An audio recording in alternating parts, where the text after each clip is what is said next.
Most people think a job interview is a test. Get the right answers, get the job. Get a question wrong, you're out. That's not how interviewing actually works. Interviewers aren't grading your answers. They're trying to answer a much simpler question. And I see this person on my team. Today, we're going to break down what employers are really looking for and how to show up with confidence. I'm Chris Dotson.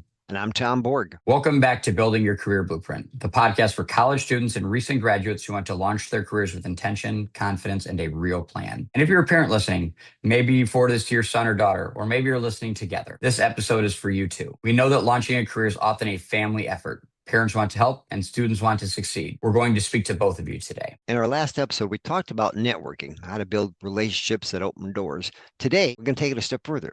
We're talking about what happens when one of those doors opens, a job interview. For a lot of people, interviews can be terrifying. There's the pressure, the uncertainty, the fear of saying the wrong thing. But here's what we want you to understand. An interview, it's not a test. It's a conversation. Like any conversation, you can learn to be good at it. Chris, that's a great point. We can learn to be good at it. So today, both Chris and I have been on every side of this. We know what you're feeling. We've been there. We've been the nervous candidate. We've been the interviewer. We've coached people through it. So today isn't theory, it's what we've lived. So true, Tom. And sometimes I think we forget about that. Like, this is a new conversation for the person doing the interview as well, not just for you being interviewed. And there's a little bit of that social anxiety. And I remember just getting a little amped up and being like, oh, I don't even know this person. I get myself in the right zone to interview and talk to this person and get to know them. It's just like any first conversation. There's a little bit of the ice that needs to be broken. So just put yourself in those shoes too. You might feel as if you're being evaluated, but they're feeling evaluated too. And so just being able to put that, this is just a conversation between two people. It goes a really long way, I think, to put yourself in the right mindset as the person who's interviewing and is interested in potentially joining this organization, and the interview being the next step in the process. But before we get into the framework, let's get real for just a minute. Tom, tell me about an interview from your own career that maybe didn't go as well as you had hoped and what you learned from it. Chris, I remember back when I was doing my undergrad work at Eastern Michigan, I applied for an internship at a halfway house. I was majoring in social work at the time, and I needed to get a good internship in under my belt. So I remember going down for the interview at the house there, and I thought it was going along pretty good until the guy asked me a question. He said, "Well, what's your feelings about people with drug addiction?" And I just hemmed and hawed, and I just said what I thought he wanted to hear, and I could just tell by his body language it was the wrong answer. It wasn't sincere on my part, and I just right there, I felt so deflated. And of course, I walked out, never heard back from them, never got the position, obviously, but that's just something where I knew if I'd have been more prepared, if I would have been more in touch with my own feelings about really what I wanted to do for this organization, I'd have been in a much better place, but it didn't work out that way, not that time. And so, Tom, I think it's interesting as we think about not knowing what preparation or sometimes what questions we're going to get. But hearing your story, I think a lot of us can relate to that. And I've certainly been there myself where it's like, geez, if I just prepared a little bit more, I had not thought about what type of question I might have gotten here. And because of it, I didn't show up as well as I could have. But what did you learn that moment, and how did it help you in future interviews? Chris, have you got one of your own story for our listeners? So I do. So I had a similar thing. Went to an interview, and this was back when I worked in restaurants. And this is silly to even think about. I was working for one restaurant company, and it was busy. I worked a lot of hours. I was in my early 20s, and I literally had to go to work directly after this interview. And so I showed up at this interview, and it was on site at a restaurant, and I was in my branded attire for the company that I worked for. And the guy who was there was one of the owners, like, you can't wear that shirt in here. Literally told me I had to go back to my car. And thankfully I had another shirt that I had in my car that I could put on. But it was like I got rejected before I even walked in the front door. So that was a situation that always just stuck with me. I'm like, wow, well, dress for one level up. How about don't dress in a brand that is a competitor of a place that you're walking into?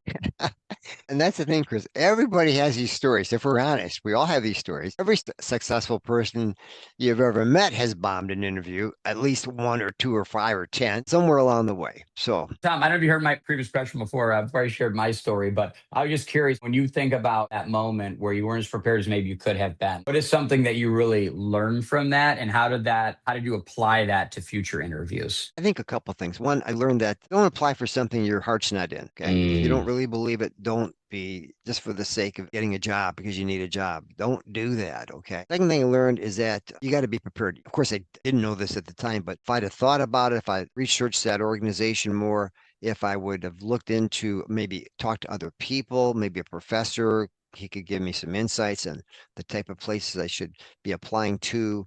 I think two things. One, know what you really want, be clear on your focus. And two, be prepared. Make sure you do due diligence in researching that organization. And today it's so much easier with the internet, of course. And of course, people that you might know that have worked there, or know somebody that works there.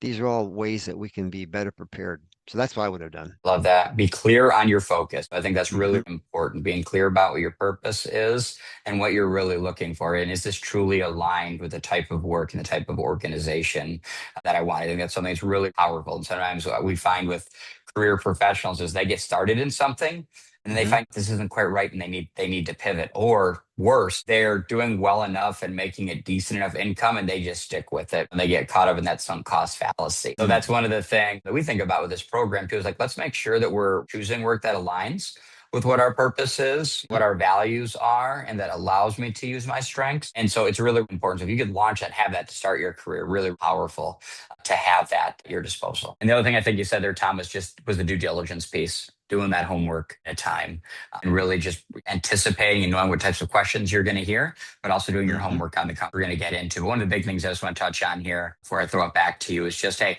the difference between people who succeed and people who stay stuck, it isn't the talent. It's that they Hmm. learn, they adjust, they keep going. Let's think about that as we break down how the interview actually works. Okay, let's do that right now. So let's start with what's really happening in an interview, because once you understand what the interviewer is trying to figure out, the whole process makes more sense. There's this career expert that Tom and I both researched. His name is Richard Bowles. He's the author of What Color is Your Parachute?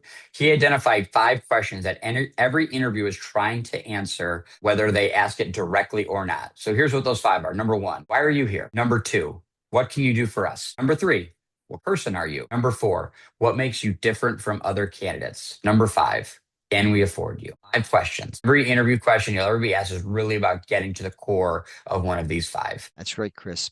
Let's break these down. Number one, why are you here? They want to know if you're genuinely interested in this company and this role, or if you're just applying everywhere hoping something sticks. Next, what can you do for us? They want to know how you contribute, what skills, experiences, and qualities you will bring that will help them solve problems and achieve goals. That's right. Number three, what person are you? Now, this is about fit. They're looking to see, are you going to fit into their culture? Are you going to be able to fit in with their team? So are you reliable? Are you coachable? Are you pleasant to be around? That's right. They might have a strong thing and they don't want a bad apple to poison the Mhm. bunch. Or maybe they've got a couple of bad apples, but they need things start tipping things in the right direction. They want to know, are you going to help be somebody who's going to help shift the culture in the right direction? So it is a little bit of a playing that game. Do you have the competency, but are you also the type of person who's going to drive the culture forward? All right, so that leads into the next thing. What makes you different? They're going to be interviewing multiple people. Likely, you're not the only person being interviewed, but why should they choose you? This isn't about being the most experienced. It's about what unique combinations of strengths that you bring to the table. That's right. They want to know that you're going to be somebody that can really make a difference there. So let's go to the next one. And can we afford you? This is about salary expectations, but it's also about whether you're realistic and reasonable in your expectations for an entry level role. So that's a slippery slope you've got to play properly. So here's a key insight. You don't want to wait for them to ask these questions directly. You want to weave your answers into the conversation throughout the interview. When you understand what they're really trying to learn, you can make sure that they learn it. And that's why it's important to review, practice, to rehearse, and really get good at feeling comfortable in an interview process. So let's talk about what can go wrong. There are 5 mistakes that can cost you the job, even if your resume is strong and your skills are solid. So we call these the 5 fatal flaws. And the good news is, once you're aware of them, they're easy to avoid. That's right. Law number one, lack of enthusiasm. If you walk into an interview and seem flat, disinterested, stayed out too late last night, or like you'd rather be somewhere else, that's a red flag. Employers want people who are excited about the opportunity. Absolutely. Tom, this is so important. One of the things that I think about, and we were just on a panel last week talking with some students about this, and I said, I've hired several hundred, maybe even 1,000 people, probably more than 1,000 people throughout my restaurant career and also my career in HR because I was a recruiter there. And before that, I was making my own hiring decisions. And I said to the panel, like, I will take somebody who's more hungry versus somebody who's more experienced. Like, I want somebody who's to come in, be a difference maker, and I think that they're a lifelong learner. But one of the things I think we do wrong sometimes is we're just not thinking about how are we making sure our energy is at our best going into the interview? Are we leading up to that interview getting good sleep? Are we focusing on our nutrition? Are we making sure we got enough hydration? Are we really know where we're going to be at our cognitive best so we can really show off that enthusiasm that we have here? But show that hunger, show that enthusiasm. That is one of the single biggest things that you can do in the interview that helps you to stand out. So it doesn't mean you have to be bouncing off the walls, but show genuine energy and interest. Some people are more extroverted; they naturally bring more of that out. Some people might be a little more reserved. It's like they have a confident, like humble smile. They make that eye contact. They've got some sureness of themselves. We want to make sure that we help people to see that. One of the mantras in the business world is hire for attitude and always train them, always get the Mm. skills up there. So that's important. See, flaw number two, focusing on what's in it for me too early in that conversation. If your first questions are about salary or vacation days or remote work, before you've even talked about what you can contribute, it sends the wrong message. Early in the interview, focus on them.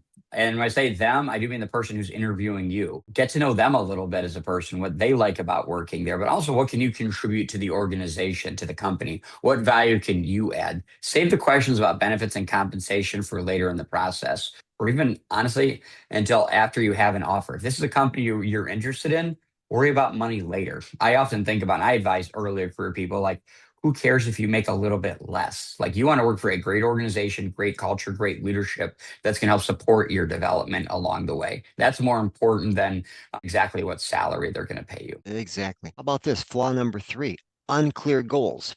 If you can't articulate what you want to do or where you're headed, it's hard for the interviewer to see how you fit. You don't need a 10-year plan, and that's unrealistic today for sure. But you should be able to explain why this role makes sense for you. Well said. So, flaw number four, not dressing appropriately. Yep, it still matters. Maybe not as much as it once did, but pay attention to what people are wearing in the workforce. It doesn't mean you have to show up in Mhm. a suit every time, but look professional and well put together. And when in doubt, dress one level above what employees typically wear. And flaw number five, not being able to sell yourself. Now, this is a big one. You can't clearly communicate your strengths, your experiences, and why you're a good fit. You're leaving it up to the interviewer to figure it out. And that oftentimes won't be in your favor. Think about these fatal flaws, and I've seen examples of these regularly throughout the time when I've been doing interviews of other people. But ultimately, like, if you make it what's in it for me too quickly, like you're trying to do a quick sort and filter to figure out, like, is this going to pay me as much money as I want too quickly? It just sends the wrong impression. So just be careful. Like, you may have your certain things that you're trying to check off for what you're looking for an employer, but just delay the gratification of knowing exactly what this is going to pay. You may have that want, that need to know. But there's other ways you can try to find and do research on your own as far as what this organization might pay. You can look at Glassdoor reviews. There are different salary surveys you can look into. We can help advise you on what that looks like. But just try to stay away from that. I think that's just such an important one that just really, as a hiring manager, is a pretty big put off for me when it's an early round interview and we're skipping straight to talking about compensation. Great point. At this point, do you have, I'll give a brief example, but maybe you've got one about an example of where someone didn't do it right. It was a fatal flaw in that interview process. Let me give you a quick one. So I was working with a remodeling company and it was helping them screen and hire a project manager. So one of the first candidates they brought into the room, we looked at him and first off, he looked like he was late just walking into the room. He was disheveled and he was nervous and was a few minutes late. But the fact is he wasn't prepared. And when he sat down, it just was an uneasy feeling right from the beginning. This guy was not going to fit, but we had to go through the motions of interviewing him and we did. But that's a great example where you just don't want to start off on the wrong foot by first being late, being unprepared, being nervous, or at least visibly nervous.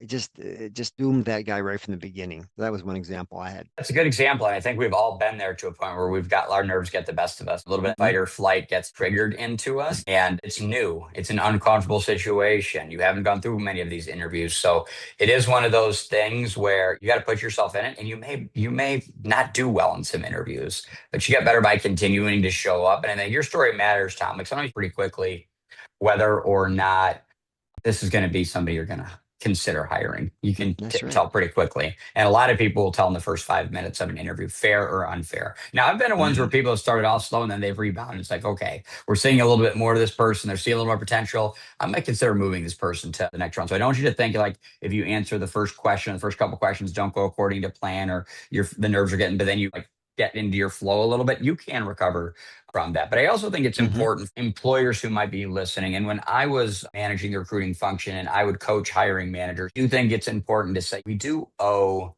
these people who have shown up, spent their time as well too, to show up for this interview, have shown interest in this company, to go through the full interview process, not to just cut it short. Like that's a big slap in the face. And I'm a big proponent of don't do that. Just don't do that. I get that you're busy, but this is a point in somebody's life and who knows where they're at in it. And the practice may very well help them. Maybe it's not this job, but maybe it's the next one. Maybe it's three down. And also, like, do you want to be that type of employer? Like, they had me show up. I had to take a break from what I was currently doing. I skipped class to come to this interview, and they cut it off after 5 minutes when they said we were going to have a half-hour interview. Like, that doesn't look well Mm. on you Mm. either. So I know this cohort in our Mm. program is really more geared towards students and parents and launching the career, but just a call out for employers out there. Let's make sure that we're doing right by folks who are applying to our organizations as well too. If I'm seeing that, like that's not the type of organization that I'm going to recommend that students of ours look hard into. We're going to tell people about bad experiences. So just think about what Mhm. you're doing as you're out there. One last thing I want to say about this before we move on to the next segment here, Tom, is sometimes I see with folks like they don't want to give themselves too much credit. They have like they're not as comfortable selling themselves. And I see this all the time.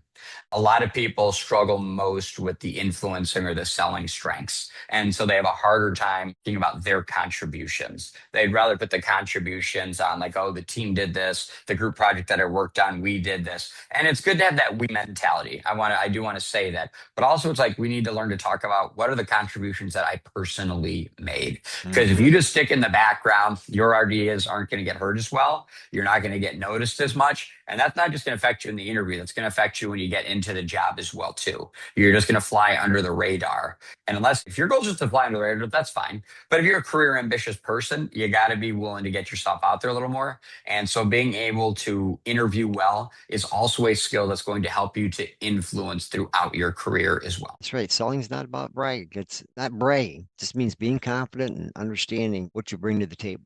So we'll talk more about that in a moment. Chris, let's go on. How about this? Let's pause for just a moment and speak directly to parents. If you're listening because you want to help your son or daughter succeed, that's great. Now, your support matters. It does. But we just want to make sure that we understand. And as you're helping to support them, that it's a support, not a takeover. And in the interview process, that line is really important. So here's what can help. Practice interviewing and doing questions with them, reviewing their research on the company, not doing the research on them, reviewing their research, asking them what they found, probing them maybe to go a little bit deeper, helping them to pick appropriate attire, and being a sounding board. They may be nervous. What doesn't help writing their answers for them, calling the company on their behalf, or sitting in the parking lot texting them questions to Mm. ask. These are all things we've seen, right, Tom? I know you've Oh probably my seen this gosh. before. I know I have, but it's not Oh yeah. ideal. Oh, I've heard stories from hiring managers about parents calling to follow up on their son or daughter's application. I've heard stories about them negotiating for their son or daughter. It's amazing.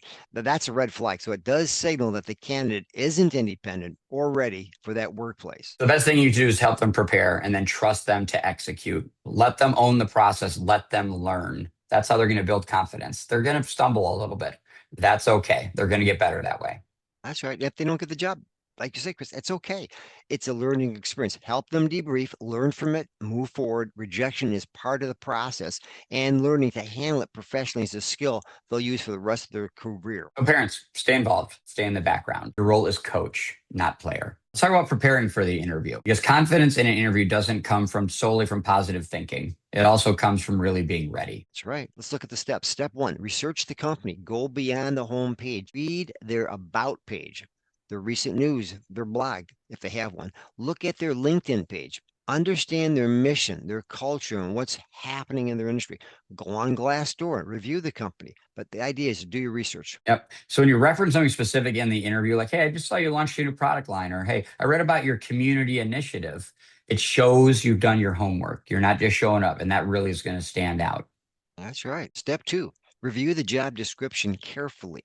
Highlight the key skills and qualifications that they're looking for. Then think about specific examples from your experience that demonstrate each one of those. Even if your experience is limited, you have examples. Could be class projects, internships, part-time jobs, volunteer work, leadership roles in student orgs. The key is connecting your experience to what they're looking for. Yes, so true. Let's go to step 3. Prepare your stories. Behavioral interview questions. Tell me about a time when are common, but have 3 to 5 stories ready that showcase your skills, your problem solving your ability, and your character. This is a lot of what we do in our training program with our young students, our graduates. Chris? That's one of the things we do. We help you to draft your 4 core stories that you can really lean into. And we help review them with you, make sure that they're really strong. And then it's your job to rehearse and be Mm-hmm. ready to go when that comes. So the way we teach this is called the STAR format. And this is the way in which you are often being assessed when you are doing the interviews. In fact, our interview guides that we used at my previous employer, we actually had the STANR right at the bottom there. And so you actually had a little matrix that you would just literally fill in each of these. So what does that stand for? It stands for situation, task, action, result. So give a little background or context. What was the situation? What was your task or role and how were you involved? What was the action that you took to help lead to success? And then what was the result? That's something we often miss is actually talking about what was the result? What was the success we were able to work with? It didn't work out quite how we thought it would. Guess what? A lot of times in business, things don't work out the way we thought they were going to. In fact, they often don't. But what did we learn from that? And so, what do we choose to do a little bit differently next time? This will help you keep your answers structured and clear. Step 4, prepare questions to ask them. At the end of most interviews, they'll ask if you have questions. Always have at least 2 or 3 ready. Absolutely. So, what do you think, Tom? Should I ask how much money am I going to make? Probably not. The best one. I like to think No. about like, are we asking transactional or transformational type questions here? Again, these are opportunities for you to show that you're prepared, but also it helps to extend and build the relationship with the people you're interviewing with. So here's one of my favorites. Most people are going to ask, what does success look like in the role? And I think that's fine, but I've got a better version for you. And here's how it goes. It's 6 months into my time in the role and I'm crushing it. What happened? Here's why this works. You've just asked the interview to picture you succeeding, not a hypothetical candidate, you in the role and doing great. And once they can see it, it's more likely that they believe it. Okay. So it gets much more specific answer also for you, what matters in the role, what really success looks like in the role. So not only are you helping them to picture you being successful in the role, but it's giving you clarity about, hey, if I get this role, here's some of the work that I'm likely going to be doing. And here's how success is going to be measured. What are the real priorities, not the job description version? Great point. That's a great question. A couple more that work well. What do you enjoy most about working here? Ask them that question. What are the biggest challenges the team is facing right now? Another great I love both of those questions. Love them both, right? Because it's like question. you're getting people love to talk about themselves. People love to talk about their experiences. And so when you get to find out and ask that question, what do you enjoy most about working here? You're finding out one, it's like, hey, they get to light up a little bit. Not everybody off, even in the workplace, asks you, like, hey, what's going well at work right now? Or what are you excited about at work right now? So they actually get to reflect and think about something that they're really liking at work. Something that's giving them joy, them energy, them excitement. And so they get to hear about that. But also, again, it gives you a little bit more clue into what are the happenings in this workplace. And the other thing is the question I asked Tom is what's the biggest challenge the team is facing right now, which I think is great. The other thing I could say is like, and how could I contribute to helping with that challenge?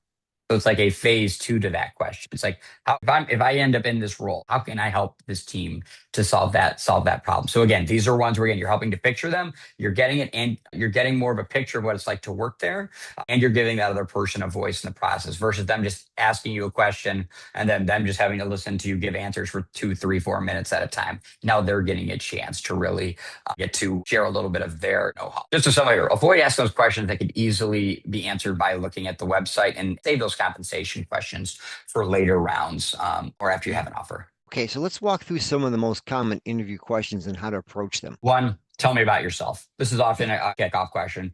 It's not my favorite kickoff question. In fact, for again, hiring manager might be listening. I like to ask a question like, hey, what's something you're most proud of in your career from the last 12 months or from your studies in the last 12 months? I think it's a much better icebreaker than tell me about yourself. It warms up the person a little bit.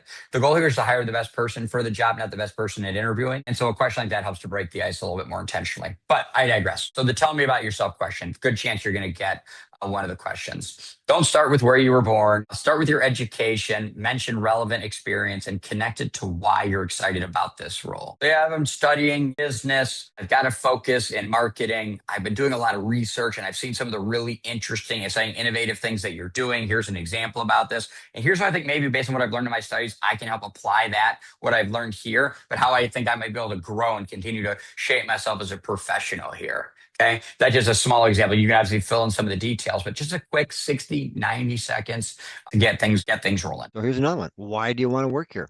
This is where where your research pays off. Be specific. What about this company interests you? What about this role fits your goals? Generic answers like it seems to be a great company won't cut it. Show that you've thought about why this opportunity is right for you. Good. Next one, you might get a question around what's an area of weakness or where's an area of improvement or where's something that you struggled with and how have you improved in that area? Not a question that's a trap, but you need to answer it honestly and thoughtfully. Don't say I'm a perfectionist or I work too hard. Pick a real thing that you're working on. None of us are perfect. None of us are great at everything, but there are certain things that we want to get better at or know that we need to get better at that are going to help us in our career. And explain what steps you've taken to start improving on it and keep it brief. One of the things we work with folks on who enroll in our program, we work on them helping to understand what their strengths are and how to live into those with intentionality, but also what are some of the areas that we might need to improve upon. And based on that, how are we going to start to take steps to do it? So we give you a language for how to name those areas of improvement and also to help you build plans for how you're going to do it. But this is the type of self-awareness that organizations are going to be looking for. So here's another one. Tell me about a time you faced a challenge. This is a behavioral question. So use the STAR format. Be specific about the situation, what you did, and what happened as a result. So choose a story that shows resilience, problem solving, or growth. Doesn't have to be dramatic. It just has to be real. Where do you see yourself in 5 years is the next one. You don't need a detailed roadmap of every step along the way, but show that you're thinking about growth and development. I want to build a strong foundation in this field, take on more responsibility over time, and continue learning. I'm excited about the opportunity to grow with a company like this.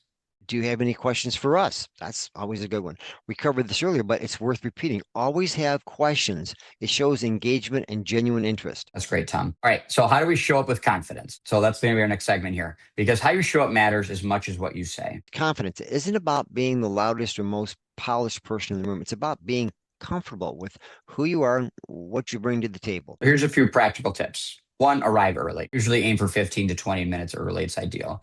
Gives you time to settle, find the right building or office, use the restroom if you need, and collect your thoughts. Rushing in at the last minute puts you on your back foot. Also, it's an opportunity where you might get a chance to interact with somebody at the front desk. There might be somebody who's checking you in or getting you ready to go into the interview. You get a chance to introduce yourself, ask what their name is, what they enjoy about working at the company. Imagine doing that and then walking back in there and say, "Oh, I just met Rachel at the front desk. She was telling me about this new thing that she's working on. That's really neat that she's doing that. And she's really friendly." But anyway, I'm excited to meet you all. And thanks for the time today. It's like, wow, a person didn't just show up and sign their name on a piece of paper and sit down in the waiting room.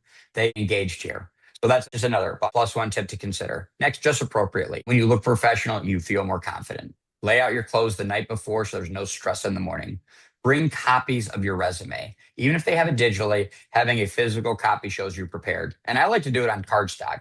A nice, thicker, heavier paper, again, will stand out a little bit. When I touch it, I notice the difference. A little bit more there. Quality. That little bit of Mhm. quality helps. When you walk in, shake hands firmly, make good eye contact, smile. First impressions happen fast. So those first few seconds, you can set the tone. Now, throughout the interview, sit up straight, don't fidget, speak clearly. These small things do signal confidence, even when you're nervous inside. And it's important to know it's okay to be nervous. It's natural to be nervous. That's right. Almost everyone is. The interviewer knows you're nervous. What matters is that you don't let the nerves take over. If you need a moment to think things over before answering a question, take it. That's a great question. Let me think about that for a second. That's a great, by the way, just when you need a second to think about, oh, that's a great question. Let me think about that for a second, Tom. Okay? You're complimenting their question. You're creating a little bit of space, and that is totally acceptable. They're not necessarily expecting that within 1 second you're snapping it forward. There's also this really cool one that I learned about and we teach in our class. It's called the physiological sigh, where you actually just create a little bit of space with your breath. It helps to calm that nervous system down before you answer. So that is another great example of something that you can try, something that you can do there. Absolutely. So let's move ahead, Chris. One more thing. Remember, the interview is a two-way conversation. You're evaluating them just as they're evaluating you. So this the place you want to work? Do you really like the people that you've met? Does this role excite you? When you hold that perspective, it takes some of the pressure off. You're not just trying to get picked. You're deciding if this is the right place for you to work. Two-way interview. Just have that Mhm. stick out there. Equal business stature is what we call this. We walk in with some confidence. Like we have something that we bring to the table here. We're excited to learn about this opportunity and they're excited to hopefully find a great candidate as well too. And we both need to find out and both things need to be true. We need to continue to be excited about joining the company and they need to continue to be excited about hiring us. If those things aren't true then we don't move forward in the interview process. We can call it quits just like they can. The one thing we should name, everything we've covered today applies to interviews in general, but there are some variations with like phone screens, video interviews, and in person. Each have some different dynamics. And sometimes we see students who don't adjust their approach for each format. It's a big enough topic that we are going to dedicate an entire episode to it. So consider this the foundation. Next episode, we'll build on it format by format. The interview doesn't end when you walk out the door either. But what you do afterwards matters. So here's some things we've learned over the years. First, within 24 hours, send a thank you email to everyone who interviewed you. Keep it brief but personal. Thank them for their time. Mention something specific from the conversation that you appreciated or found interesting. Reaffirm your interest in the role. And don't think you have to commit everything to memory. I'm a big believer. Go into the interview with a notebook. Have your questions that you want to ask written down in there. Write down the names of the people you're going to be interviewing. If you have a couple of notes on them because you looked them up on LinkedIn at a time, which I would recommend that you do, you can have them in there, have them to reference, but also have a spot where you can take some notes in there too. Don't be sitting there writing a book while you're in, but a couple of short notes while you're being interviewed, perfectly okay. That way, when you walk out of that interview, you have some of those notes already written down that you can refer back to. So these are, so again, we taught this a little bit in the networking example. You can carry that same methodology forward into the interview methodology as well too. So here's a simple template that you can use when you want to write it. Hi, name. Thank you for taking the time to meet with me today. I really enjoyed learning more about specific topic we discussed and your work the team is doing. I'm excited about the opportunity to contribute to X company, and I look forward to hearing from you. Best regards, your name. Short, specific, professional. Now, if you have their mailing address, a handwritten thank you note can make an even stronger impression. It's rare these days, which makes it memorable. So if you want to stand out, send that hard copy thank you note. Love it. And I even had somebody who had like this really cool, they had like a custom made little note card with their like signature on it. And they even had it like pressed into the card, like their initials on there. Nice. So by the way, the person got the job. I know you're surprised by that. But like everybody was like walking around after this person interviewed, like showing like, wow, we've never seen one quite like this for even a handwritten note. So again, don't be afraid to differentiate yourself in some way, shape, or form. So after you've done all this, you've sent those out, and it's okay to do both. You can send the electronic one and then a handwritten one out because the electronic one will be delivered instantly. A handwritten one might take a couple of days. So it's okay to send both. But after that, be patient, but don't disappear. If they gave you a timeline, if they gave you time, wait until that passes before following up. If you haven't heard back in a week or two, a polite check-in is totally appropriate. Something just brief like, hi, name, wanted to follow up on my interview last week. I remain very interested in the position and would welcome any update when you have a chance. Thank you. And if you don't get the job, respond graciously. Thank them for the opportunity. Ask if there's any feedback they can share and keep the door open. Thank you for letting me know. I appreciate the opportunity to interview and learn more about your team.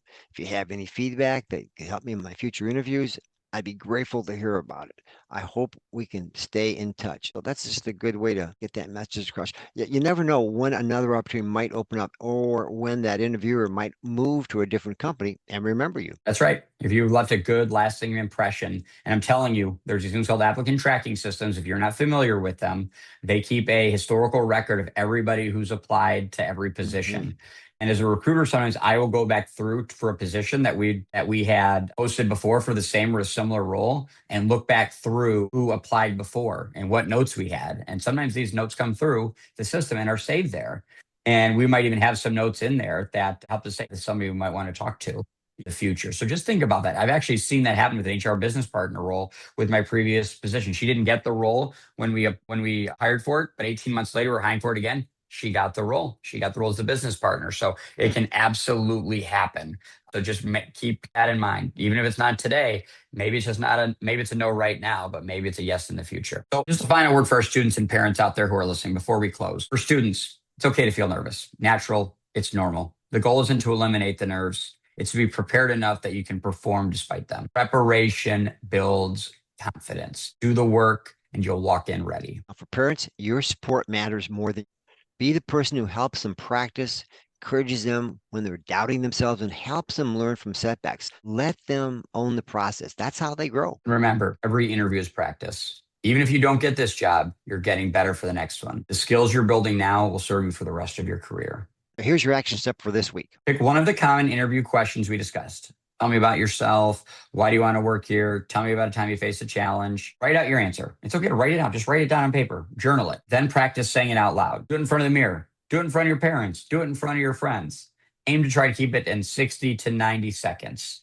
The more you do it, the better it's going to get. And if you do it with other people, ask for feedback. And a lot of times people want to be nice and say, oh, you're doing great. Well, okay, if there was one thing you think I could get do better, what would it be? That's one of those follow-up questions you can push more people for if they don't give you a corrective answer, an area you can improve. But refine your answer. Keep dialing it in. Get more and more natural the more you practice it. That's right. And record it too. You can always record it and see how you come across. So the more you practice, the more natural it will feel. And when you're in the actual interview, you won't be figuring out what to say. It's just going to roll off your tongue. You'll be delivering an answer you've already prepared. So if you want structured practice with feedback, that's part of what we offer in the Career Blueprint program, mock interviews, coaching, and preparation support to help you show up with confidence and readiness. So Chris, let's wrap up with the key takeaways from today. Key takeaways. Number one, interviewers are trying to answer 5 core questions. Understand what they are and address them throughout the conversation. Number 2, avoid the 5 fatal flaws: lack of enthusiasm, focusing on yourself too early, unclear goals, inappropriate dress, and not being able to articulate your value. Number 3, preparation builds confidence. Research the company, prepare your stories, and have questions ready. Number 4, ask the interviewer, it's 6 months into my time in this role and I'm crushing it. What happened? The 5th takeaway, follow up within 24 hours with a specific personal thank you. And next episode, we're going to go deeper into what we touched on today, interview formats. Phone screen is not a video interview. A video interview is not an in-person meeting. Each one has different dynamics, different preparation, and different ways to stand out or fall flat. We'll cover all 3 format by format. So you're ready no matter how the interview happens. Thank you for listening to Building Your Career Blueprint. I'm Chris Dotson. And I'm Tom Borg. Your career by design. See you next time.